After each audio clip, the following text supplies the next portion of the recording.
Ça fait plusieurs années qu'on attache beaucoup d'importance aux valeurs locales.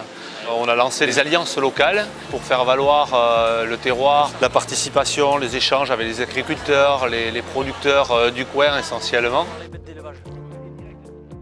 Notre démarche était liée à la volonté de pouvoir effectuer directement le choix des bêtes sur pied, de les acheter directement aux producteurs. Comment va? Bonjour Frédéric. Ça va? Je vais tous les mercredis dans les fermes du canton de Tirocé pour justement choisir les bêtes sur pied avec les éleveurs pour l'approvisionnement du rayon boucherie.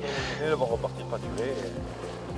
Cette race à viande que nous avons pris de type blonde d'Aquitaine, c'est une race qui est spécifique à la boucherie, une vache haute, longue, avec beaucoup de dos qu'on appelle, donc tout ce qu'il faut filer, bien mis en cuisse pour les cuisseaux.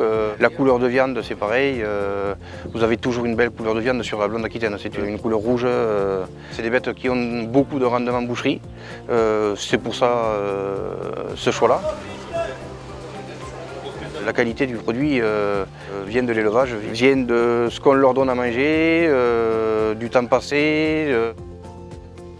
Ce sont des bêtes qui sont en pleine santé, qui ont vécu d'herbe et d'eau, qui sont nées, élevées, engraissées dans notre ferme à Sainte-Marie dans les Landes. C'est vraiment la traçabilité du début jusqu'à la fin. Le client, il sait d'où sortent les animaux, ils sortent du terroir, c'est local, ils sont levés dans le secteur par rapport au Leclerc de Cabreton qui est à combien, à 20 km à peu près. Et au moins les clients ils savent d'où sortent les animaux. Voilà.